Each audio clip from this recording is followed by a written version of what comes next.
Hi, it's Sabiene. I'll be doing a DVD review on a few DVDs and videos. This is a request from Restful Tingles. He wanted me to eat a Subway and show some of my DVDs or videos that I like. It seems to take me forever. I just don't seem to get the film together. Either we don't buy a sandwich or I don't have it together about all the different movies that I want to show you. I love this movie, The Piano. Got a little nervous here. It's with Holly Hunter and Harvey Keitel and Sam Neill. And I just totally love it. And she plays the piano so beautifully. And let me tell you the story. This is Holly Hunter, and she plays Ada.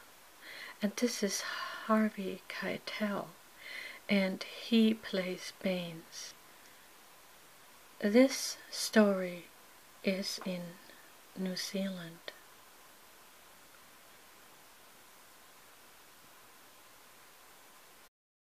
A Jane Campion film. She is a mail-order bride coming to New Zealand, and she brings her piano with her. And what is really interesting about this film is that she's deaf. She cannot talk. A very interesting film. The Piano. Oh my God, I said it wrong. She's dumb. She cannot talk. I am so sorry about this. She can hear perfectly. She can play the piano, but she cannot talk. That's right. So she's dumb. And the way you spell that is D-U-M-B. But she's certainly not stupid. She just can't talk. The Piano. Ada's daughter is named Flora, a beautiful little girl. She plays, like I said, Ada's daughter.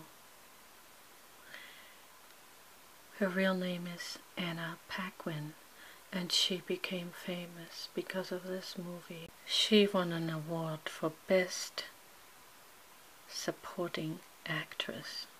Anna Paquin. At age 11.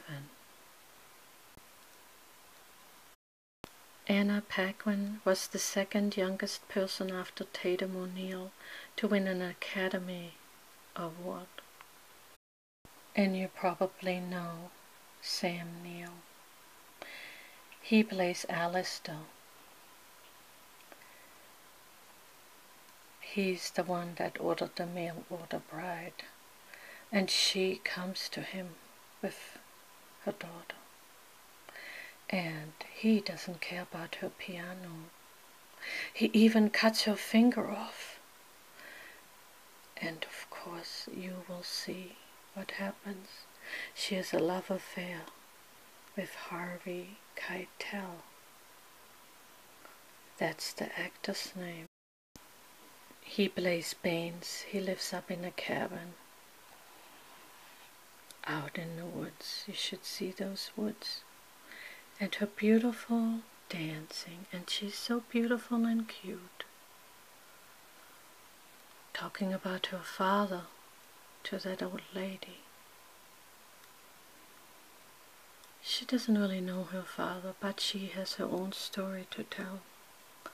Beautiful. One of the most enchanting, startlingly original love stories ever filmed.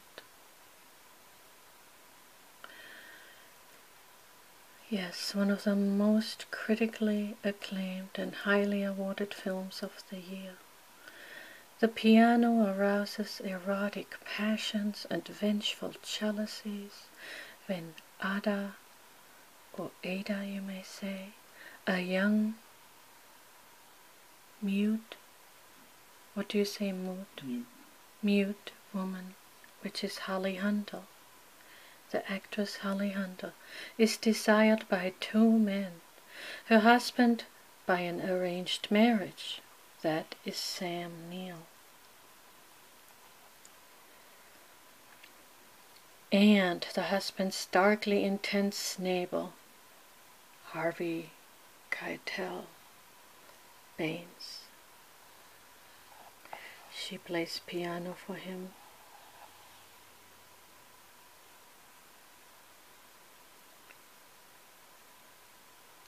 And he likes her. Ada. Yeah. When Ada, a young, mute woman, is desired by two men, her husband by an arranged marriage, and the husband's darkly intense neighbor, violent emotions erupt, but only one man understands that Ada's heart can only be won through her beloved piano. Her husband didn't care about her piano, and all she loved is her piano. He tried to take it from her and gave it to Baines, so she came to him in his cabin and played it. And of course, you will see if you watch the film. A beautiful DVD. I haven't watched it in years. I think I'm excited to watch it again. See. Holly Hunter won an award for Best Actress. I'm reading it here. It says in 1994, the film won 3 Academy Awards. Best Actress Holly Hunter, Best Supporting Actress Anna Paquin, and Best Original Screenplay Jane Campion. I hope I said it correctly. Anna Paquin played Flora, the little 11-year-old girl. Well, that's her real age. I'll be reading some more here from Wikipedia. It says reviews for the film were overwhelmingly positive. Roger Ebert wrote, "The piano is as particular and haunting as any film I've seen, and it is one of those rare movies that is not just about a story or some characters, but about a whole universe of feelings." Hal Hinson of the Washington Post called it an evocative, powerful, extraordinarily beautiful film. In this movie guide, Leonard Maltin gave the film 3.5 stars out of 4, calling the film haunting and unpredictable, and went on to say writer-director Campion has fashioned a highly original fable showing the tragedy and triumph erotic passion can bring to one's daily life. On the film site Rotten Tomatoes, the piano earned a 90% certified fresh rating. On Metacritic, it holds a score of 89 out of 100, indicating universal acclaim. The casting for Flora occurred after Hunter had been selected for the part. They did a series of open auditions for girls aged 9 to 13, focusing on girls who were small enough to be believable as Ada's daughter. The film, sorry about that. As Holly Hunter is relatively short at 157 centimeters, 5'2" tall, even smaller than me, and I thought I was small, 5'4".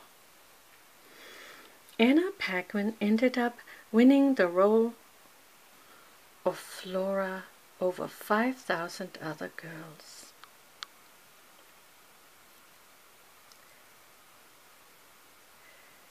Now, how do you read that? Alastair Fox has argued that the piano was significantly influenced by Jane Manders' The Story of a New Zealand River. And so on and so on.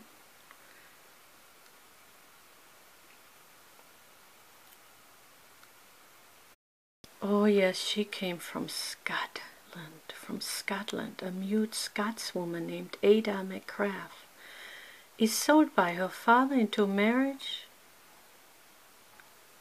to a New Zealand frontiersman named Alastair Stewart, bringing her young daughter Flora with her. The voice that the audience hears is the opening narration.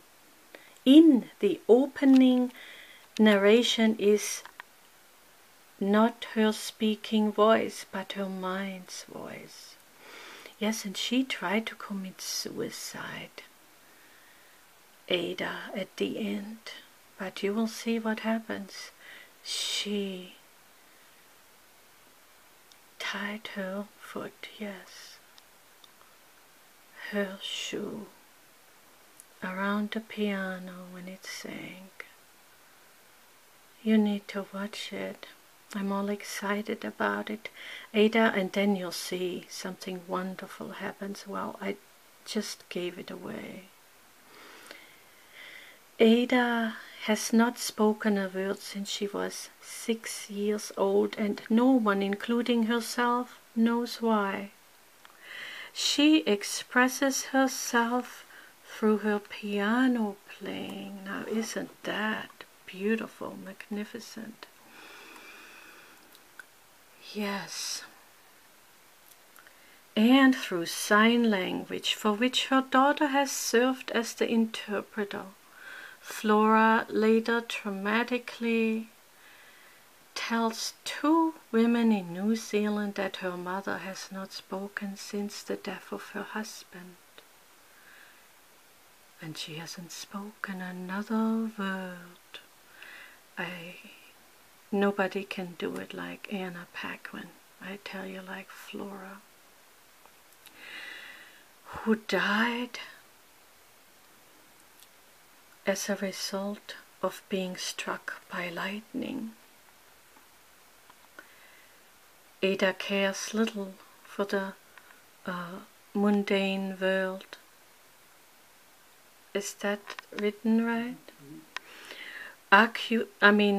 Said right, sorry about that. Occupying herself for hours every day with the piano. Flora it is later learned, is the product of a relationship with a teacher with whom Ada believed she could communicate through her mind, but who became frightened and stopped listening and thus left her. I really have to watch the movie again so I can tell you what she said. Struck by lightning and in the Pyrenees mountain. It was a small country church in the Pyrenees, something like where they got married. Father and mother got married in. Ada, Flora, and their belongings, including a handcrafted piano, are deposited on a New Zealand beach by a ship's crew. Interesting looking men. As there is no one there to meet them, they spent the night alone at the beach amongst their crated belongings. The following day, the husband who has bought her, Alastair, arrives with a, Maori crew, and his white friend Baines, a fellow forester and retired sailor, who has adopted many of the Maori customs, including tattooing his face. I guess that's what these people are called, Maori people, or Maori. Alistair proves to be a shy and diffident man, who is jokingly called Old Dry Balls by his Maori neighbors. He tells Ada that there is no room in his small house for the piano and abandons the piano on the beach. Ada, in turn, is cold to him and is determined to be reunited with her piano. Unable to communicate with Alistair, Ada and Flora visit Baines with a note asking to be taken to the piano. He explains that he cannot read. When Flora translates her mother's wishes, he initially refuses, but the three ultimately spend the day on the beach with Ada playing music. Baines, whose wife is far away in England living a separate life, is taken by the transformation in Ada when she plays her piano. Baines soon suggests that Alistair trade the instrument to him for some land. Alistair consents and agrees to his further request to receive lessons from Ada, oblivious to his attraction to her. So, I had forgotten that Baines wanted piano lessons, and so she came to him. I think I'm giving the entire movie away. I never thought I would make it such a long video, and I'm going to do eating the Subway sandwich separate and the other DVD reviews also on a separate film. As I told you before, Alistair I don't know if you say Alistair or Alistair, did not care about Ada's piano. He even traded it for some land. Can you believe it? Ada is enraged when she learns that Alistair has traded away her precious piano without consulting her, and complains that she does not want a man with filthy hands and no ability to read touching her piano. Alistair shouts the finality of his decision and demands that she fulfill the contract of providing lessons. On the day she arrives at his hut, she attempts to make an excuse that she can't play the piano because it is out of tune. She is stunned to find that Baines has had the piano put into perfect tune. She begins by asking him to play anything he knows, but he asks to simply listen rather than learn to play himself. It becomes clear that he procured the piano not for his own interest in music, but because he likes who Ada becomes when she plays. During one session, Baines proposes that Ada can earn her piano back at a rate of 1 piano key per lesson, provided that he can observe her and do things he likes, and do things he likes while she plays. She's not anxious to accept the deal, but cannot turn down the opportunity to regain her piano. She agrees, but negotiates for a number of lessons equal to the number of black keys only. So Baines got the piano, and Alistair got some land that was more important to him. He didn't even care about Ada. He didn't even love Ada. Or maybe in his own way, but he just didn't understand. Excuse my reading, I have not read it before. And I'm filming right away. And this is obviously not an ASMR film. This is not calming. So, even though I did some tapping on the DVD, wanting to make it an ASMR film, and wanting to whisper, I just can't whisper. Can't read this whole thing whispering. And check it out on Wikipedia. That's all I'm doing. I'm just reading from Wikipedia. Oh, this is the US theatrical release poster. Sorry about my English at times. Silly me.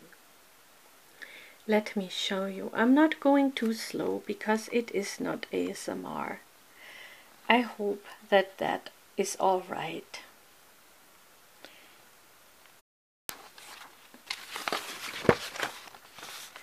Well, Ada and her husband, Alistair, have had no sexual, nor even mildly affectionate interaction. The lessons with Baines become a slow seduction for her affection. Baines requests gradually increased intimacy in exchange for greater number of keys. Ada reluctantly accepts, but does not give herself to him the way he desires, realizing that she only does what she has to in order to regain the piano, and that she has no romantic feelings for him.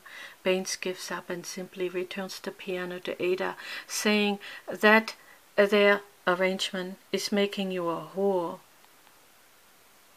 and me wretched, and that what he really wants is for her to actually care for him.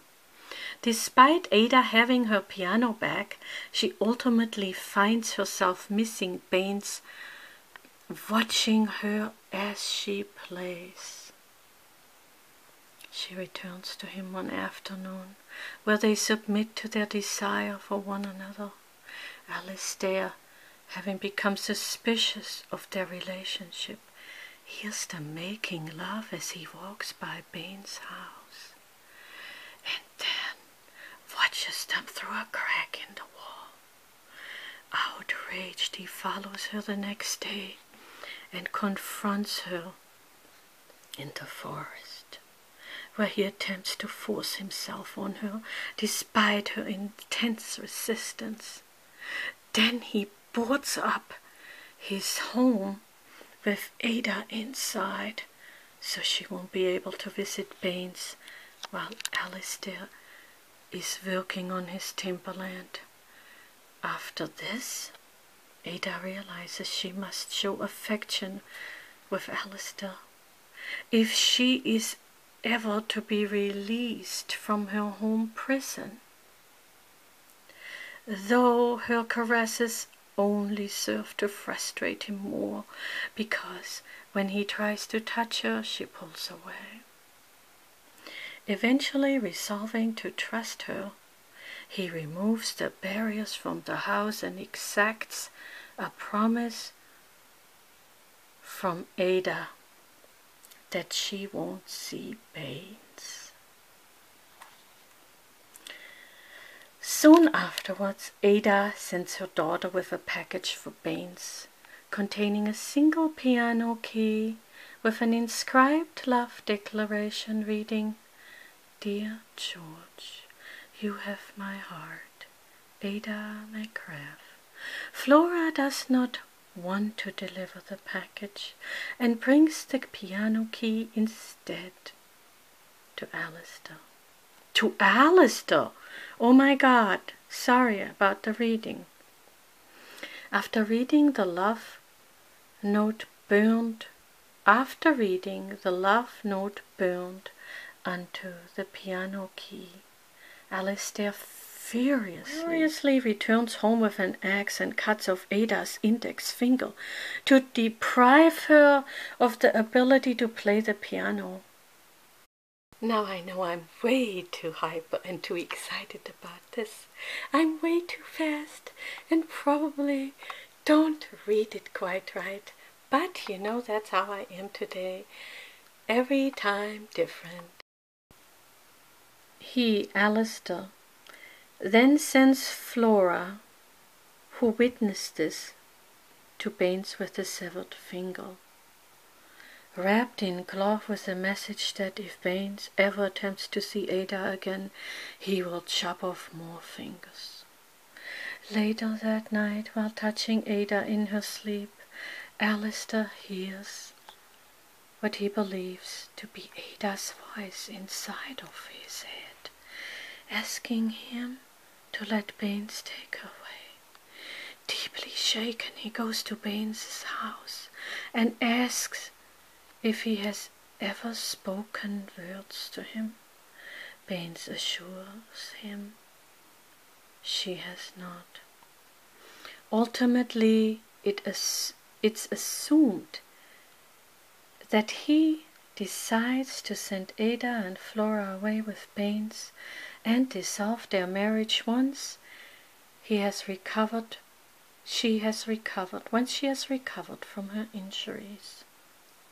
They depart from the same beach on which they first landed in New Zealand. While being rowed to the ship with her baggage and Ada's piano tied onto the Maori longboat, Ada asks Baines to throw the piano overboard. As it sinks, she deliberately tangles her foot in the rope, trailing after it. She's pulled overboard, but deep underwater changes her mind and kicks free and is pulled to safety. In an epilogue, Ada describes her new life with Baines and Flora in Nelson, where she has started to give piano lessons in her new home. And her severed finger has been replaced with a silver finger made by Baines. Ada says that she imagines her piano in its grave in the sea, and herself suspended above it, which lulls me to sleep. I guess like a sweet lullaby. Ada has also started to take speech lessons in order to learn how to speak again. I love it at the end of the film when he kisses her, puts the glove out of her face and kisses her. I love that scene, one of the most. And of course, Flora talking about her father being struck by lightning, and where my mother and father were married in the Pyrenees, in that small country church in the mountains. I don't know if she said. Yes. The story closes with the Thomas Hood quotation from his poem, Silence. Silence. Silence. Silence. Which also opened the film. There's a silence where have been no sound. I like to watch that part again and hear it again, how they said it, how she said it. There's a silence where no sound may be, in the cold grave under the deep, deep sea. Well, there it is. I like it the way she said it, but I have to listen to it. I have not watched this film in maybe even 10 years. There's a silence were no sound, maybe in the cold grave under the deep, deep sea. Now I don't certainly not say it close to what it said in the movie. So here it says Anna Paquin as Flora McGrath, Carrie Walker as Aunt Morag, and this name I can't read, Genevieve Lemon as Nessie, Tungia Baker as Hera, Ian Mooney as Reverend, Peter Dennett as Head Seaman, Cliff Curtis as Mana, George Boyle as Ada's father. I'm glad that Ada didn't die and she decided to fight for her life under the sea. Yes, she did not drown, thank God. That she changed her mind. And that's the way it should be. I hope you enjoyed my little movie review. Actually, I forgot to read these first 3 names from the cast. Holly Hunter as Ada McGrath, Harvey Keitel as George Baines, and Sam Neill as Alistair Stewart. Or Alistair, I don't know. Yeah, bye my friends. I hope you enjoyed it, Restful Tingles. I'm sorry it took so long and I didn't eat the Subway sandwich, but I will just do it separate like I said. I hope you all enjoyed it, my friends. I love you. Bye.